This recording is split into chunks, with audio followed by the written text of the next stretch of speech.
The door of the Graves family home closed with the sound of a coffin lid sealing. It was a solid, final sound that shut out the past and locked the future into a terrifying unknown. Ilara stood on the porch, the raw wind of a Dakota December clawing at her thin coat. In her arms, bundled together against the impossible cold, were her 6-month-old twins, their small bodies a fragile warmth against her own.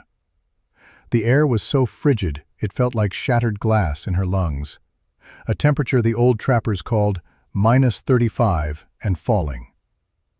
Marcus Graves, her father-in-law, had not looked her in the eye.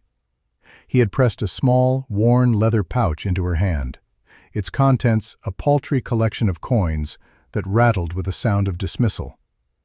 With it, he'd given her a folded piece of paper. The deed. It was her husband's only inheritance, a piece of land everyone in Providence Gulch considered a joke.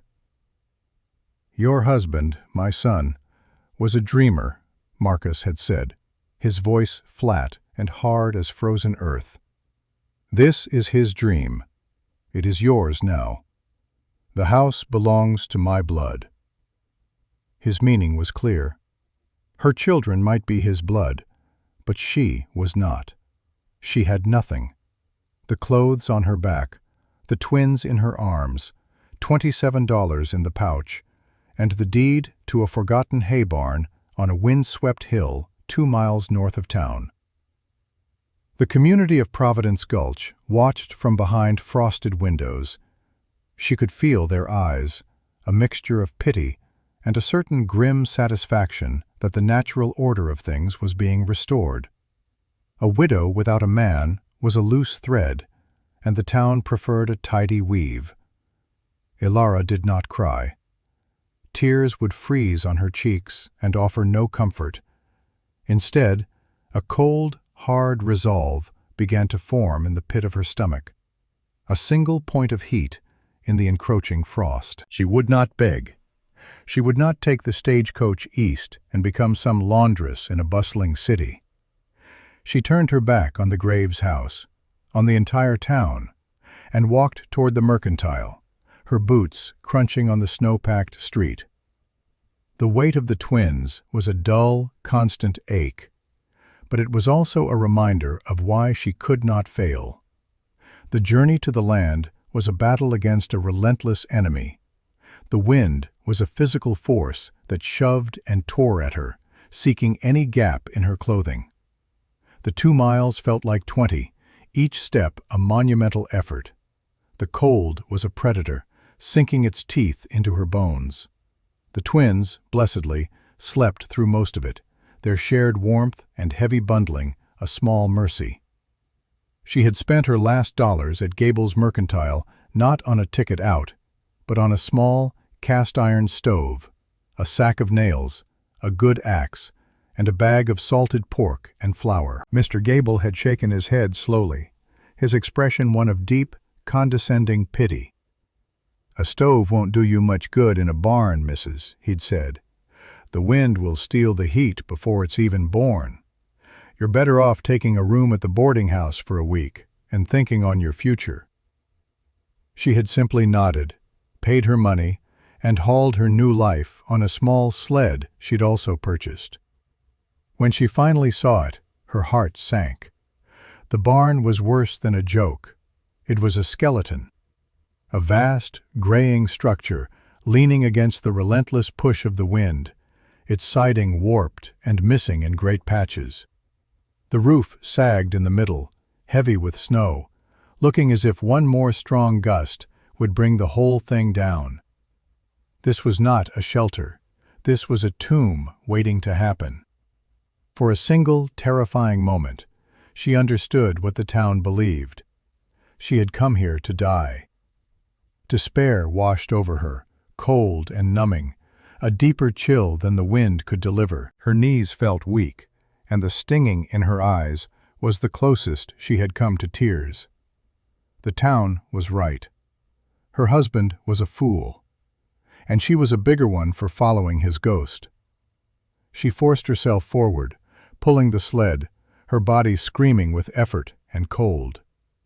The great barn door groaned open on one hinge. She slipped inside, and the world changed. The roar of the wind dropped to a low, distant moan. It was still brutally cold, but the air was still. The sheer size of the interior was overwhelming. It was a cathedral of fading timber and shadows, vast and empty save for one corner. In that corner, stacked nearly to the rafters, was a mountain of old, dry hay bales. Hundreds of them. They were packed tight, dusty, and smelling of long-dead summers. She laid the twins down on a blanket near the hay, their small faces peeking out from their wrappings. As her eyes adjusted to the gloom, she saw something else. Near the base of the hay mountain was a large, square outline on the floor, with a heavy iron ring set into it. A trap door. With numb fingers and straining muscles, she heaved it open. A wave of air rose to meet her. It was not warm, but it was different. It was the scent of deep earth, of stillness. It was air that had not been touched by the wind. She lit a precious match, and its flickering light revealed a set of stone steps leading down into blackness. It was a root cellar, deep and lined with thick fieldstone walls. The air down there was stable, unchanging. It was the earth's own temperature, a constant that resisted the violent swings of the surface world. The town saw a worthless barn. Her husband had seen the cellar beneath it. And in that moment, Elara felt not the spark of hope, but the hard, certain strike of flint on steel. This was the hidden advantage. This was where they would live. The first task was a brutal education in physics and exhaustion. She had to create a space within the cellar, a room inside a room. The cellar itself was too large to heat efficiently with her small stove, but a small insulated chamber within it? That was possible. The insulation was all around her, the mountain of hay. For 2 days, she worked in a feverish, desperate rhythm. She would nurse the twins, swaddle them tightly, and then descend into the cellar to work until the ache in her arms and back became a screaming fire. She hauled bale after bale of hay down the stone steps. Each one was a dead weight, awkward and dusty. The dust filled her lungs and made her cough, but she didn't stop. She began to stack them against the cold stone walls of the cellar, creating a new, smaller perimeter. A room roughly 12 feet by 12 feet. She stacked them 3 high, then 4, staggering them like bricks to create a thick, solid wall of dried grass. The sheer physicality of it was punishing. Her hands, unaccustomed to such labor, were rubbed raw. Blisters formed, broke, and bled under her thin gloves. Her muscles, soft from a life indoors, burned with a pain she had never imagined. At night, she would collapse onto a bed of loose hay near the twins, too tired to eat, her body a single, throbbing ache. But each morning, the sight of the growing hay bale walls drove her back to the work. She left a small opening for a door and a narrow channel in one wall where the stovepipe would eventually go. After 3 days of relentless effort, the inner room was framed. It was a small, hay-walled fortress inside a stone-walled cellar, buried beneath the floor of a cavernous barn. It was a desperate, ugly, beautiful thing. She used the axe to fashion a crude door from the fallen planks of the barn's siding, stuffing the gaps with loose hay for insulation. Now came the stove. Getting the small, heavy iron box down the steps was a nightmare of controlled falling. She nearly lost it twice, her body straining to keep it from crashing to the floor. Once inside her new room, she wrestled it into a corner. The chimney was the greatest challenge. She had to run the stovepipe up through the channel she'd left in the hay wall, up through the trapdoor, and across the barn floor to a broken window high on the leeward wall. It was an inefficient, ugly setup, but it was the only way. She used scavenged bits of wire and strips of her own petticoat to secure the pipe. her fingers numb and clumsy in the cold. When it was done, she stood back, panting, covered in dust and grime. It was time. With a trembling hand, she stuffed the stove with splintered wood from a broken stall and lit it with one of her few remaining matches. The wood caught. A thin curl of smoke rose, hesitated, and then drew up the pipe. She held her breath, watching. The smoke cleared the room, traveling up and out into the vastness of the barn. A soft, radiant heat began to push back against the cellar's deep chill. It was a tiny miracle. She closed the crude door, sealing herself and the twins inside their hay bale womb.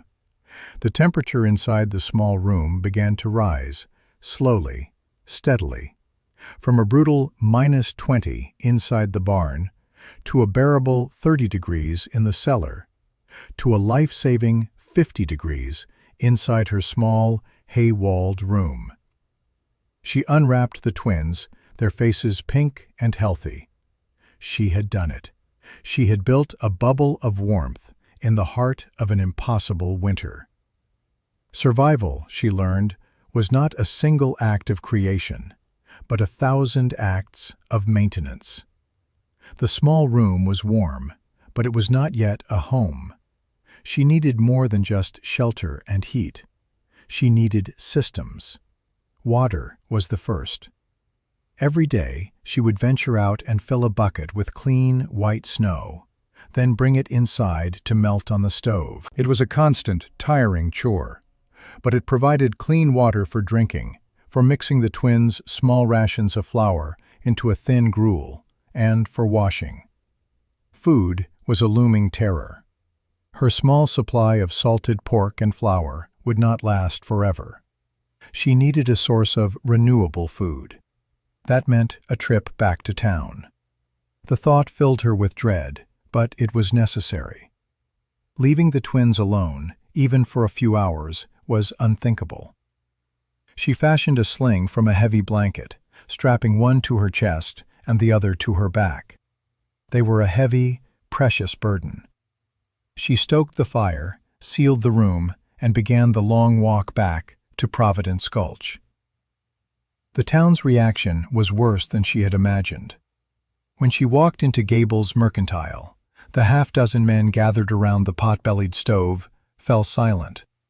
They stared at the woman they thought was surely freezing to death, now standing before them with 2 healthy infants strapped to her body. Mr. Gable recovered first.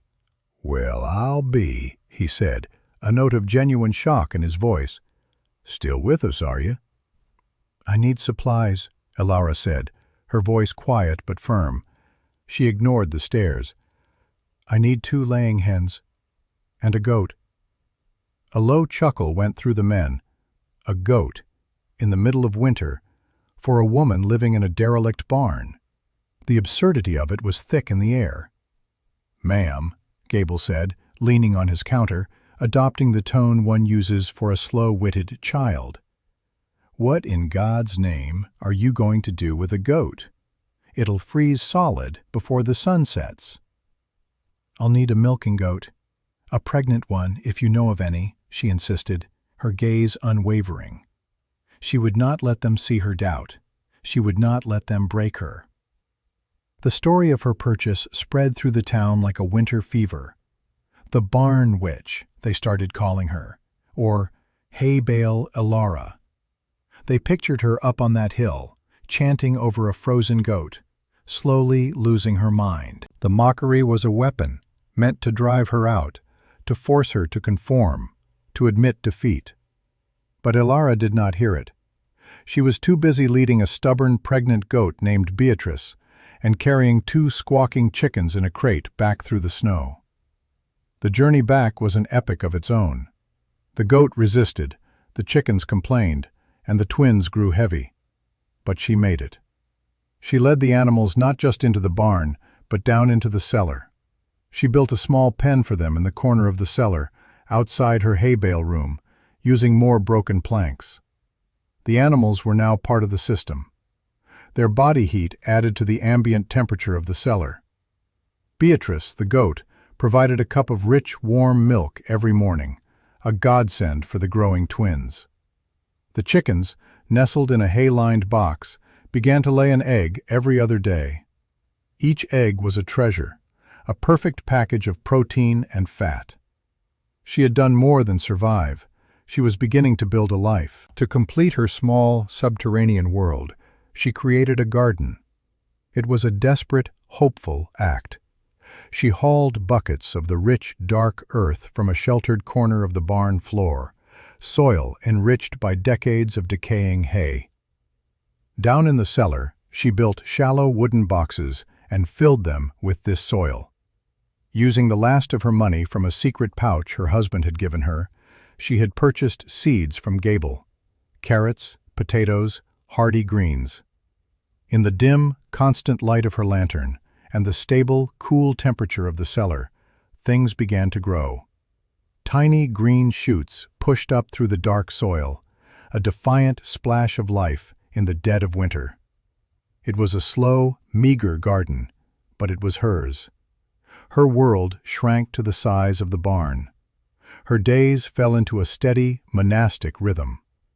Wake before dawn, tend the fire, milk Beatrice, check on the chickens, hoping for an egg, feed the twins, haul snow for water, tend the small, pale plants in her garden boxes, check the integrity of the hay walls, listen to the wind howling impotently above.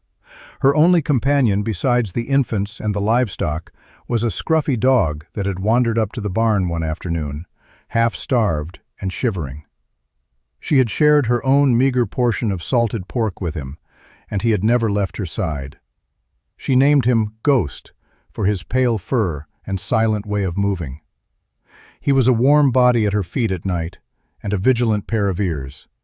The mockery from the town continued, a distant noise she barely registered.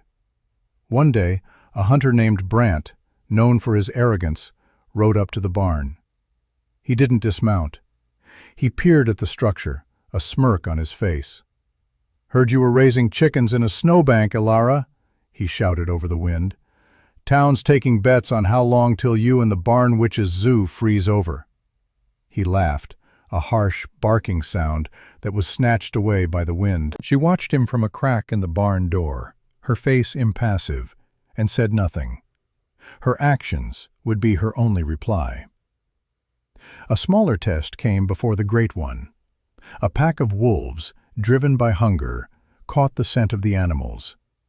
One night, Ghost began to growl, a low, guttural rumble from deep in his chest. Elara grabbed the axe and stood by the cellar door, her heart hammering. She could hear them outside the barn, circling, their paws crunching on the snow. They clawed at the siding, testing for weakness.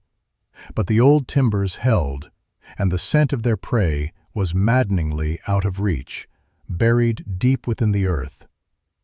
After an hour of fruitless searching, they moved on, their howls fading into the night. Her shelter had held.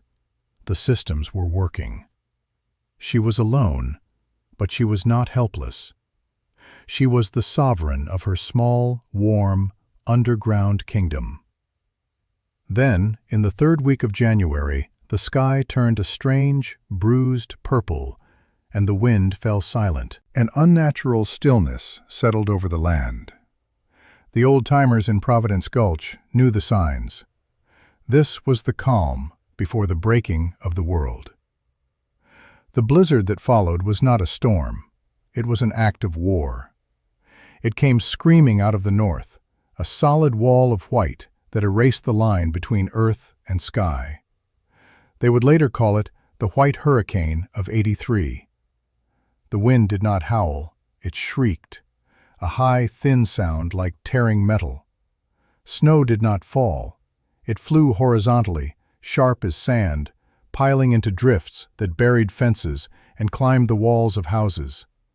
The temperature plummeted to depths no one had ever recorded, a cold that was not just an absence of heat, but an active, malevolent presence. It found every crack, every seam, every weakness in the structures men had built. Inside her hay bale room, Elara listened to the storm's fury as if from a great distance. The wind screamed over the roof of the barn, a sound of pure rage. But down in the cellar, it was only a dull, muffled roar. The tons of snow piling on the roof made the old timbers groan, but the structure, with its low profile and ancient, stubborn strength, held. Inside her small room, the stove glowed with a steady, reassuring warmth. The air was 55 degrees. Beatrice chewed her cud calmly. The chickens slept. The twins, fat and healthy on goat's milk and egg yolks, gurgled in their shared cradle. Ilara sat mending a tear in a blanket, the lantern casting a pool of golden light, Ghost asleep at her feet. She was not fighting the storm. She was simply outside its reach. In Providence Gulch, it was a different story. The town was breaking. The conventional log cabins and frame houses, built to withstand normal winters, were no match for this assault. The wind stripped shingles from roofs and shattered window panes, letting the killer cold pour inside. Chimneys, clogged with wind-driven snow, backed up, filling homes with choking smoke or forcing families to extinguish their precious fires. Mr. Gable's mercantile, the heart of the town, felt like an icebox. The goods on his shelves were frozen solid. The community's confidence, built on sturdy logs and self-reliance, shattered. Families huddled together under every blanket they owned, their firewood supplies dwindling at an alarming rate. The roof of the meeting hall groaned and then cracked under the immense weight of the snow. Livestock, trapped in their pens, began to freeze to death where they stood. The carefully constructed world of Providence Gulch was collapsing. The town that had pitied and mocked the foolish woman in the barn was now facing its own extinction, trapped in shelters that had become frozen tombs. They were colder, more desperate, and more afraid than Ilara had ever been. On the second night of the blizzard, the crisis found a name: Thomas Gable. The mercantile owner's 5-year-old son had been fighting a chest cold for a week. In the penetrating, relentless chill of their home, it had turned into a raging fever. The boy was delirious, his breathing a shallow, rasping sound. The town doctor was trapped in his own home 3 blocks away, a journey as impossible as crossing an ocean. Gable and his wife watched in terror as their son's life faded before their eyes. Desperation is a cold, clear lens. Through it, Mr. Gable saw the world differently. He saw his own pride, his own foolishness, and he remembered. He remembered the woman he had patronized, the woman the town had turned into a joke. He remembered her buying a goat, chickens, a stove. He remembered the look of quiet, unbreakable resolve in her eyes. He had assumed she was dead. But what if she wasn't? What if her foolishness had been a different kind of wisdom? It was a sliver of a hope, an insane chance, but it was the only one he had left. He wrapped himself in every layer of wool he owned, took a lantern that the wind immediately extinguished, and stepped out into the screaming, white chaos. The journey was a descent into hell. The wind knocked him down twice in the first 50 feet. He could not see more than an arm's length in front of his face. He navigated by memory and instinct, a ghost fighting a hurricane of ice. The 2 miles to the barn took him nearly 3 hours. He fell a dozen times, his body growing numb, his hope freezing with every passing minute. He was near collapse when he stumbled, literally, into the massive, drifted-over shape of the barn. He found the door and hammered on it with a frozen fist, his shouts stolen by the wind. He was about to give up, to lie down and let the storm take him, when a sound cut through the roar. A dog barking. The door groaned open a few inches. A figure stood there, holding a lantern, the axe in her other hand. It was Ilara. Her face was thin, but her eyes were clear. For a moment, they just stared at each other. The man who had mocked her, now a frozen specter at her door, begging for entry. And the woman who had been cast out, now the gatekeeper of the only warmth left in the world. This was the moment of choice. She could have closed the door. She could have let the storm deliver the justice the world had denied her. She could have remembered the whispers, the laughter, the name Barn Witch. She saw it all in a flash. Then she saw the desperation on his face, the raw terror of a father about to lose his child. The choice was never really a choice at all. "My boy," Gable gasped, his words freezing in the air. "He's dying. The fever." He collapsed to his knees, his strength gone. Ilara's response was not one of triumph or pity. It was one of pure, practical grace. She helped him to his feet, pulling him inside the relative calm of the barn and bolting the door against the storm. "You'll die out here," she said, her voice even. "My children are sleeping. Tell me what you need." He told her, his voice cracking, about the fever, the rattling in his son's chest. She listened, then nodded.